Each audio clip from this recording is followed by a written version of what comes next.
ದುಷ್ಟರ ಶಿಕ್ಷೆಗಾಗಿ ಶಿಷ್ಟರ ರಕ್ಷಣೆಗಾಗಿ ಶ್ರೀ ವಿಷ್ಣು ಭಗವಾನರ ದಶಾವತಾರಗಳಲ್ಲಿ 4ನೇ ಅವತಾರವೇ ನರಸಿಂಹರ ಅವತಾರ.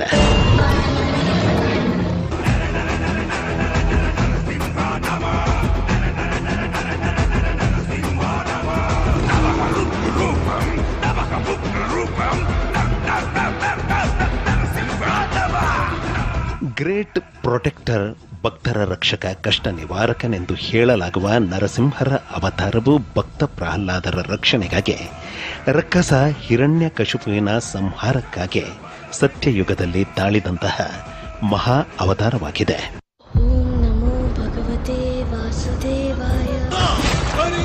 ಇನ್ನು ಪ್ರತಿ ಕ್ಷಣವೂ ನನ್ನದೇ ಗುಣಗಾನ. ಹಿರಣ್ಯಕಶ್ಯಪನೇ ಭಗವಂತ, ಹೇಳಿ ನಿನ್ನ ವಿಷ್ಣು ಸರ್ವವ್ಯಾಪಿ ಎಂದೇ ಅಲ್ಲವೇ? ಹಾಗಾದರೆ ಅವನು ಈ ಕಂಬದಲ್ಲಿ ಇರಬೇಕು ತಾನೆ? ಅವಶ್ಯವಾಗಿರುವರು.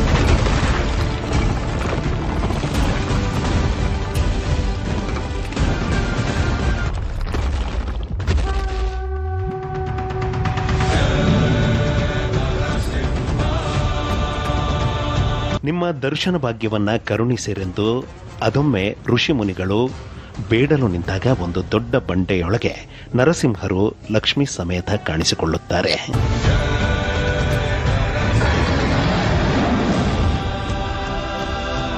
ಹಾಗೆ ಲಕ್ಷ್ಮೀ ಸಮೇತ ನರಸಿಂಹರು ಕಾಣಿಸಿಕೊಂಡ ಬಂಡೆಯನ್ನ ಆನಂತರ ಋಷಿ ಮುನಿಗಳು ಭಕ್ತಿಯಿಂದ ಪೂಜಿಸಲು ನಿಲ್ಲುತ್ತಾರೆ.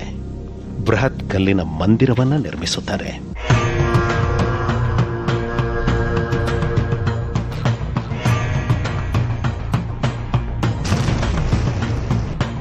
ಇನ್ನು ಆ ಯುಗದ ಅಂತ್ಯದಲ್ಲಿ ಪ್ರಳಯಕಾರಿ ಸನ್ನಿವೇಶಗಳು ಎದುರಾಗಿ ಕಟ್ಟಿದ ಕಲ್ಲಿನ ಮಂದಿರವು ಕೊಚ್ಚಿಕೊಂಡು ಹೋಗುತ್ತೆ.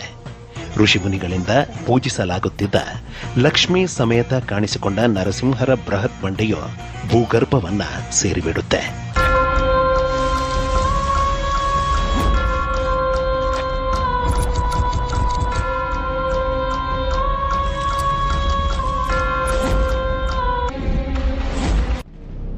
ಪ್ರಳಯದ ಸನ್ನಿವೇಶದಲ್ಲಿ ನರಸಿಂಹರು ದರ್ಶನ ನೀಡಿರುವಂತಹ ಬೃಹತ್ ಬಂಡೆಯು ಭೂಗರ್ಭವನ್ನ ಸೇರಿದ ನಂತರ ಯುಗ ಯುಗಗಳು ಕಳೆದ ನಂತರ ಕಲಿಯುಗದಲ್ಲಿ ಒಂದು ಚಕಿತ ಎದುರಾಗಿದೆ. ಅಂತಹ ಚಕಿತವು ಎದುರಾಗಿರೋದಾದ್ರೂ ಎಲ್ಲಿ ಅಂದ್ರೆ ಋಷಿಮುನಿಗಳು ಪೂಜಿಸುತ್ತಿದ್ದ ನರಸಿಂಹರ ಬೃಹತ್ ಬಂಡೆಯು ಭೂಗರ್ಭವನ್ನ ಸೇರಿದ ಜಾಗದಲ್ಲಿ.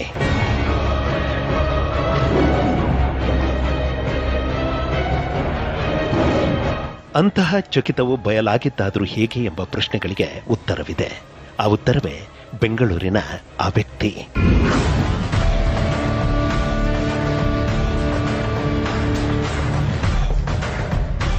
ಆ ವ್ಯಕ್ತಿಯಾದರೂ ಯಾರು ಅಂದ್ರೆ ಬೆಂಗಳೂರಿನ ಬನಶಂಕರಿ ನಿವಾಸಿಗಳಾದ ರಾಮಕೃಷ್ಣ ಗುಪ್ತ.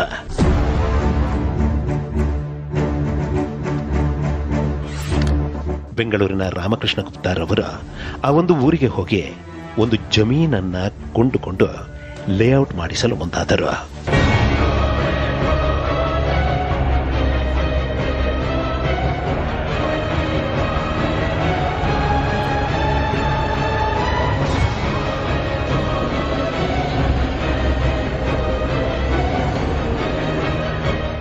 ಆ ಜಾಗದಲ್ಲಿ ಲೇಔಟ್ ಮಾಡಲು ಕೈ ಹಾಕಿದ ನಂತರ ರಾಮಕೃಷ್ಣ ಗುಪ್ತರವರಿಗೆ ವಿಚಿತ್ರ ರೀತಿಯ ಸಮಸ್ಯೆಗಳು ಎದುರಾಗಲು ಆರಂಭಿಸಿದವು.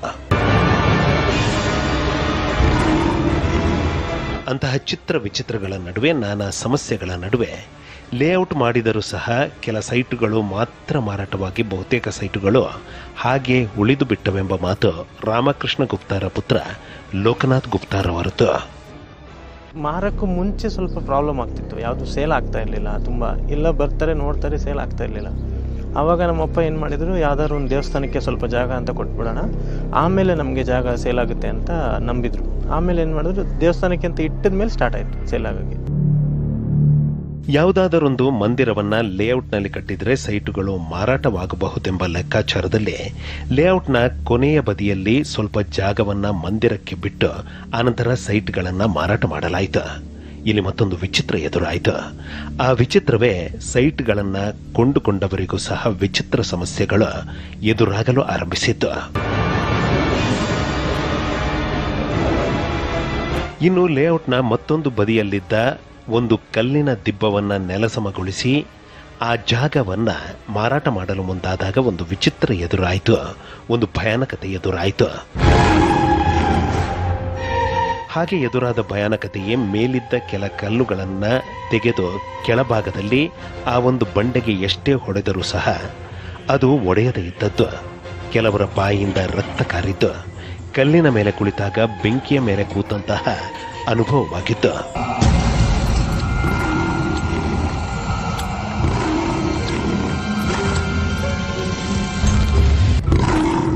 ಈ 60 ಸೆಂಟಲ್ಲಿ ಒಂದು ಬಂಡೆ ಸಿಕ್ಕಿತು. ಕುಳಿ ಹೊಡೆದು ಕಲ್ಲು ಸೈಜ್ಗಳು ಕಟ್ ಮಾಡುವಾಗ ಹೆಜ್ಜೆಗಳು ಹಾಕಿ ಹೊಡೆದ್ರೆ ಕಲ್ಲು ಒಡೆಯಲ್ಲ, ಹೆಜ್ಜೆ ಹಾಕಿದ್ರೆ ಸುತ್ತಿ ಕಿತ್ಕೊಂಡು ಹೋಗೋದು.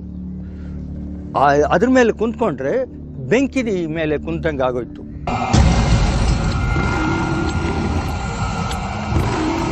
ಇನ್ನು ಲೇಔಟ್ ಮಾಲೀಕ ರಾಮಕೃಷ್ಣ ಗುಪ್ತಾರವರಿಗೆ ಮತ್ತಷ್ಟು ವಿಚಿತ್ರ ಸಮಸ್ಯೆಗಳು ಎದುರಾಗಲು ನಿಂತವ.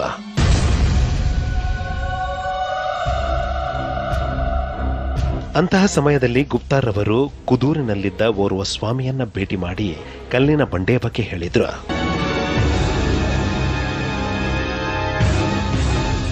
ಆಗ ಅವರು ಲೇಔಟ್ಗೆ ಬಂದು ಚಿತ್ರ ವಿಚಿತ್ರಗಳನ್ನು ಎದುರಾಗಿಸುತ್ತಿದ್ದ ಕಲ್ಲಿನ ಮೇಲೆ ನೀರನ್ನು ಹಾಕಲು ಹೇಳಿದಾಗ ಒಂದು ಚಕಿತ ಎದುರಾಯಿತು.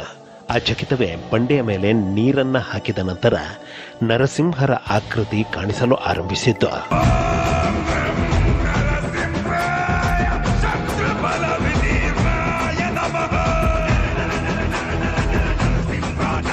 ಒಂದು ಸ್ವಾಮೀಜಿ ಗೋಪಾಲಕೃಷ್ಣ ಅಂತ ಹೆಸರೇನೋ, ಅವ್ರನ್ನ ಇಲ್ಲಿ ಕರ್ಕೊಂಬಂದು ಆ ಬಂಡೆ ಮೇಲೆ ನೀರು ಹಾಕಿ ನೋಡಿದಾಗ 2 ಕಣ್ಣು, ಮೂಗು, ಬಾಯಿ, ಆ ಕೂದಲು ಹಂಗೆ ಸಿಂಹದಂಗಿದ್ದು.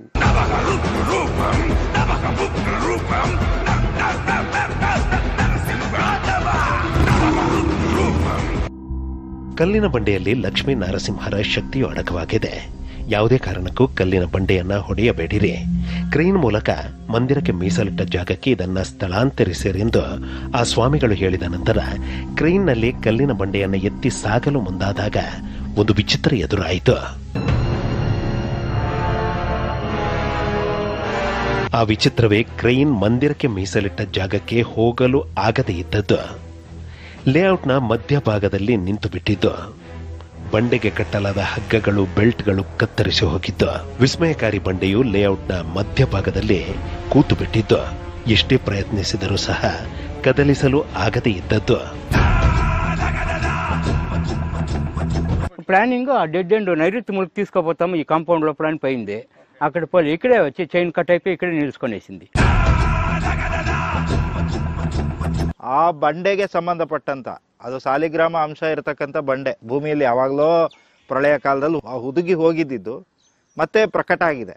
ಅದನ್ನೇ ಕಾರಣ ಪ್ರಕಟ ನಾರಸಿಂಹ ಅಂತ ಹೇಳ್ತಾರಲ್ಲ, ಅವನು ಯಾವಾಗ ಪ್ರಕಟ ಆಗ್ಬೇಕು ಅವನು ನಿರ್ಧಾರ ಮಾಡ್ಕೊಂಡು ಅವನು ಪ್ರಕಟ ಆಗ್ತಾನೆ. ಆ ರೀತಿ ಪ್ರಕಟ ಆಗಿದ್ದಾನೆ.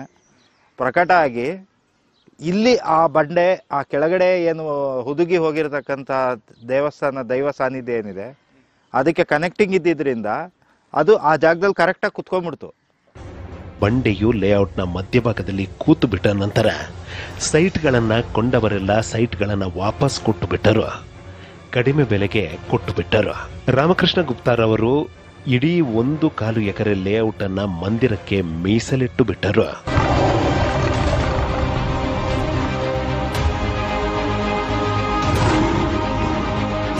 ಇನ್ನು ನರಸಿಂಹರ ಪವಾಡ ಬಂಡೆಯು ಲೇಔಟ್ ಮಧ್ಯದಲ್ಲಿ ಕುಳಿತ ನಂತರ ಊಹೆಗೂ ನಿಲುಕದ ಪವಾಡಗಳು ನಡೆಯಲು ಶುರುವಾದವ. ಇವರ ಹೆಸರು ನಂಜುಂಡಸ್ವಾಮಿ ಅಂತ. ಎಂದಿಗೂ ಮರೆಯಲಾರದಂತಹ ಒಂದು ಆಘಾತವು ಇವರಿಗೆ ಎದುರಾಯಿತು. ಆ ಆಘಾತವೇ ಕೊರೋನಾ ಸಮಯದಲ್ಲಿ ಇವರ ಒಬ್ಬ ಮಗನಿಗೆ ಕೊರೋನಾ ಸಮಯದಲ್ಲಿ ಮಾರಣಾಂತಿಕ ಬ್ಲಾಕ್ ಫಂಗಸ್ ಆವರಿಸಿದ್ದು. ವೈದ್ಯರು ಆಗೋದಿಲ್ಲ ಅಂತ ಹೇಳಿಬಿಟ್ಟಿದ್ದು. ಕೂಡಲೇ ನರಸಿಂಹರ ವಿಸ್ಮಯಕಾರಿ ಬಂಡೆಯ ಬಳಿ ಹೋಗಿ ಕಣ್ಣೀರಿಟ್ಟು ಬೇಡಿದಾಗ ಒಂದು ಚಕಿತ ಎದುರಾಯಿತು. ಆ ಚಕಿತವೇ ಓರ್ವರು ಸಹಾಯಕ್ಕೆ ಬಂದದ್ದು. ದುಬೈನಿಂದ 240 ಇಂಜೆಕ್ಷನ್ಗಳನ್ನ ತರಿಸಿದ್ದು. ಅದನ್ನ ಮಗನಿಗೆ ಕೊಡಿಸಿದ್ದು. ಮಗ ಬದುಕುಳಿದಿದ್ದು. ಸ್ವತಃ ವೈದ್ಯರೇ ಇದೊಂದು ಪವಾಡ ಅಂತ ಹೇಳಿದ್ದು. ನನಗೆ ಒಬ್ಬ ಮಗ, ಅವ್ರು ನಂಬಿ ಬಿಟ್ಟಿದ್ದೀನಿ. ನನ್ನ ಮಗನ ನನಗೆ ಕಾಪಾಡಿ ಕೊಟ್ರು. ನರಸಿಂಹರಿಂದ ಮಗ ಬದುಕುಳಿದ ನಂತರ ಇವರು ಆ ಒಂದು ನಿರ್ಧಾರವನ್ನ ಮಾಡಿ ಲೇಔಟ್ಗೆ ಹೊಂದಿಕೊಂಡಂತಿರುವ ಒಂದು ಜಾಗದಲ್ಲಿ 30 ಸೆಂಟ್ ಜಾಗವನ್ನ ಮಂದಿರಕ್ಕೆ ಬರೆದುಕೊಟ್ಟು ಬಿಟ್ಟರು. ಇವರ ಹೆಸರು ಶಾಂತಿ ಅಂತ, ತಮಿಳುನಾಡಿನ ಸೂಲಗಿರಿಯವರು. ಇವರ ಹಿರಿಯ ಮಗಳಿಗೆ ಮದುವೆಯಾಗಿ 5 ವರ್ಷಗಳಾದರೂ ಮಕ್ಕಳಾಗಲಿಲ್ಲ. ಓರ್ವರ ಸಲಹೆಯಂತೆ ನಾರಸಿಂಹರ ವಿಸ್ಮಯಕಾರಿ ಬಂಡೆಯ ಬಳಿಗೆ ಹೋದಾಗ ಅಲ್ಲಿ ಕಣ್ಣೀರಿಟ್ಟು ಬೇಡಿದಾಗ ಒಂದು ಅಚ್ಚರಿ ಎದುರಾಯಿತು. ಹಾಗೆ ಎದುರಾದ ಅಚ್ಚರಿಯೇ ಇವರ ದೊಡ್ಡ ಮಗಳಿಗೆ ಅವಳಿ ಜವಳಿ మక్కలాగిద్దు. పెద్దకు 3-5 years బిడ్లు లేదు. ఇక్కడ వచ్చి దండం పెట్టుంటిమి. ఇక్కడ తిరు కళ్యాణం చేస్త్రీ. అప్పుడు చెప్త్రీ వాళ్ళు ఈ టెంకాయ వండి వీటి ఇస్త్రీ. ఆ టెంకాయ హస్బెండ్ అండ్ వైఫ్ మాత్రం తినవల్ల అట్లా అంటే అది పోయి తినేనా దాని వెనక దాని ట్విన్స్ పాప పుట్టేనా.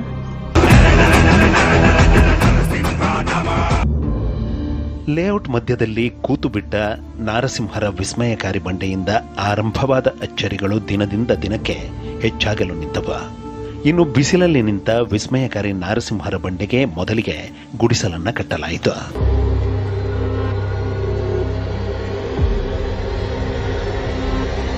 ಇನ್ನು ಅಷ್ಟಮಂಗಳ ಪ್ರಶ್ನೆಯಿಂದ ಸಿಕ್ಕಂತಹ ಒಂದು ಸಲಹೆಯಂತೆ ಕಲ್ಲಿನಿಂದಲೇ ಸಂಪೂರ್ಣವಾಗಿ ಮಂದಿರವನ್ನ ಕಟ್ಟಲು ನಿರ್ಧಾರ ಮಾಡಲಾಯಿತು.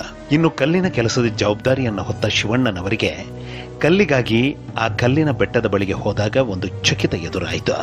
ಹಾಗೆ ಎದುರಾದ ಚಕಿತವೇ ಹೋದಾಗ ಬಿಸಿಲಿನ ತಾಪಮಾನಕ್ಕೆ ಇಡೀ ಮೈದಾನದಷ್ಟು ಕಲ್ಲಿನ ಚಪ್ಪಡಿ ತನ್ನಷ್ಟಕ್ಕೆ ತಾನೇ ಎದ್ದು ಬಿಟ್ಟಿದ್ದು.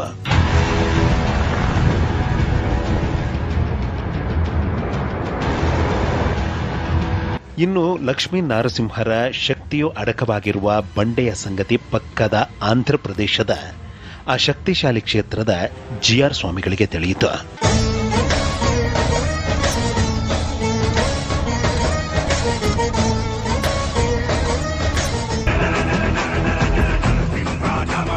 ಅವ್ರ ನೆನಪು ಮತ್ತು ನಮಗಿದ್ದು ಬಿಟ್ರೆ ಕಷ್ಟಗಳು ದೂರ ಹೋಗುತ್ತೆ. ಇವರ ಹೆಸರು ಕೃಷ್ಣ ಪ್ರಸಾದ್ ಅಂತ. ಓರ್ವ ಸ್ನೇಹಿತರ ಸಲಹೆಯಂತೆ ನಾರಸಿಂಹರ ವಿಸ್ಮಯಕಾರಿ ಬಂಡೆಯ ಬಳಿಗೆ ಹೋದ ನಂತರ ಕಷ್ಟಗಳು ದೂರಾಗಿ ಜೀವನವೇ ಬದಲಾದ ನಂತರ, ನಾನಾ ಆಪತ್ತುಗಳಿಂದ ಪಾರಾದ ನಂತರ ಇದೀಗ ಆ ಸ್ವಾಮಿಯ ಸೇವೆಗೆ ನಿಂತಿದ್ದಾರೆ. ಇವಾಗ ತನಕ ಇದು ಬಂದು ಸಾಧಾರಣ ಟೆಂಪಲ್ ಅಲ್ಲ sir, it is not A temple. ನೀವು ಯಾವ ತರ ದೇವ್ರನ್ನ ನೀವು ಪ್ರೇ ಮಾಡ್ತೀರೋ ಆ ತರ ನಿಮ್ಗೆ ರಿಪ್ಲೈ ಬರುತ್ತೆ.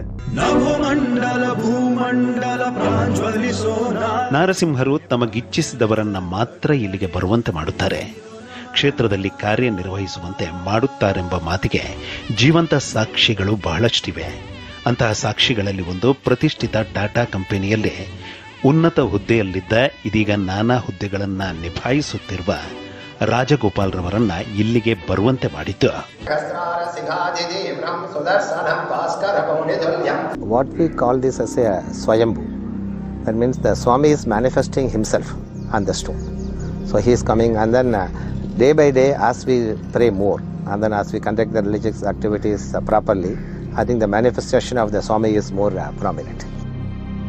ನಾರಸಿಂಹರ ಪರಮ ಭಕ್ತರಾದ ರಾಜಗೋಪಾಲ್ ಅವರು ಇಲ್ಲಿ ಸೇವೆಗೆ ನಿಂತಿರುವುದಕ್ಕೆ ಒಂದು ಕಾರಣವಿದೆ. ಆ ಕಾರಣವೇ ಲೇಔಟ್ ಮಾಲೀಕರಾದ ಇದೀಗ ದೈವಾಧೀನರಾಗಿರುವ ರಾಮಕೃಷ್ಣ ಗುಪ್ತಾರವರು ಇಡೀ ಲೇಔಟ್ ಜಾಗವನ್ನ ಆಂಧ್ರಪ್ರದೇಶದಲ್ಲಿರುವ ನರಸಿಂಹರ ಪ್ರಸಿದ್ಧ ಕ್ಷೇತ್ರವಿರುವ ಆಹೋಬಲದ ಮಠಕ್ಕೆ ಕೊಡಲು ರಾಜಗೋಪಾಲ್ ರವರನ್ನ ವಿನಂತಿಸುತ್ತಾರೆ. ಆಗ ಆಹೋಬಲ ಮಠದ ಭಕ್ತರು ಆಗಿರುವ ರಾಜಗೋಪಾಲ್ ರವರು ಅಲ್ಲಿನ GR ಸ್ವಾಮಿಗಳಿಗೆ ವಿಚಾರವನ್ನ ತಿಳಿಸುತ್ತಾರೆ. ಅವರನ್ನ ಇಲ್ಲಿಗೆ ಬರುವಂತೆ ವಿನಂತಿಸುತ್ತಾರೆ. ಅಂತಹ ವಿನಂತಿಗೆ ಆಹೋಬಲದ GR ಸ್ವಾಮಿಗಳು ಇಲ್ಲಿಗೆ ಬರುತ್ತಾರೆ.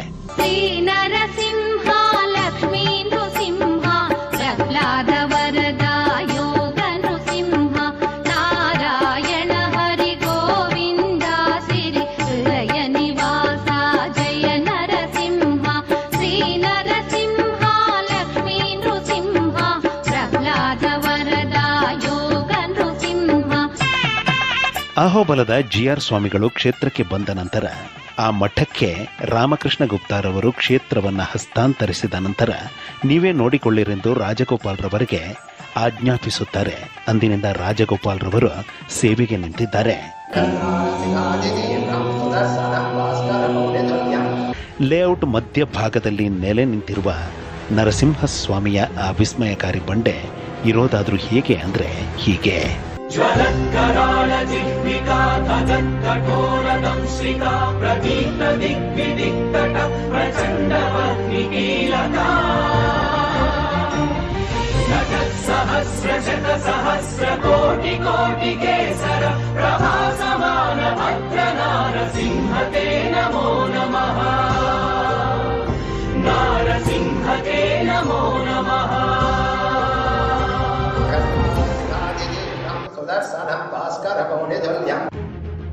ಬೃಹತ್ ಶಿಲೆಯಲ್ಲಿ ನೆಲೆ ನಿಂತಿರುವ ಲಕ್ಷ್ಮೀ ನರಸಿಂಹರಿಂದ ಊಹೆಗೂ ನಿಲುಕದ ಅಚ್ಚರಿಗಳು ಎದುರಾಗುತ್ತಿರುವಂತಹ ಸಹಸ್ರಾರು ಜೀವಂತ ಸಾಕ್ಷಿಗಳು ನಮಗೆ ಸಿಗುತ್ತವೆ.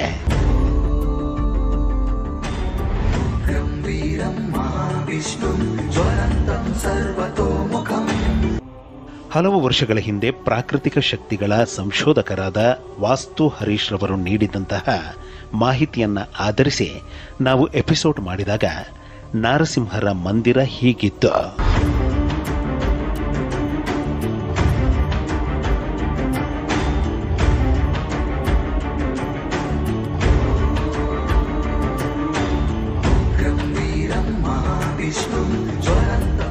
ಹೀಗಿದ್ದ ಗುಡಿಸಲಿನ ಮಂದಿರ ಆಹೋಬಲ ಮಠದ ಸುಪರ್ದಿಗೆ ಹೋದ ನಂತರ ಇದೀಗ ಆಗಿರೋದಾದ್ರೂ ಹೇಗೆ ಅಂದ್ರೆ ಹೀಗೆ.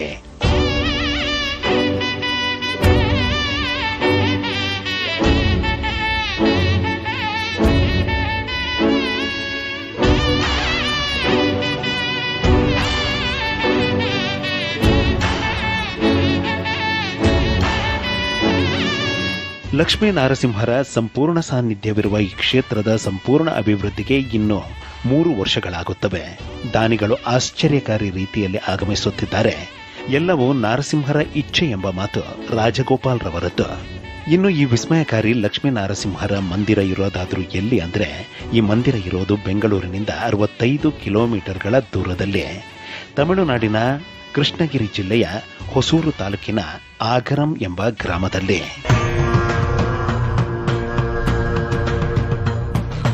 ಹೊಸೂರಿನಿಂದ ಧರ್ಮಪುರಿ ರಸ್ತೆಯಲ್ಲಿ 15 ಕಿಲೋಮೀಟರ್ಗಳನ್ನು ಕ್ರಮಿಸಿದ್ರೆ ಆಗರಂ ಗ್ರಾಮವು ಸಿಗುತ್ತೆ.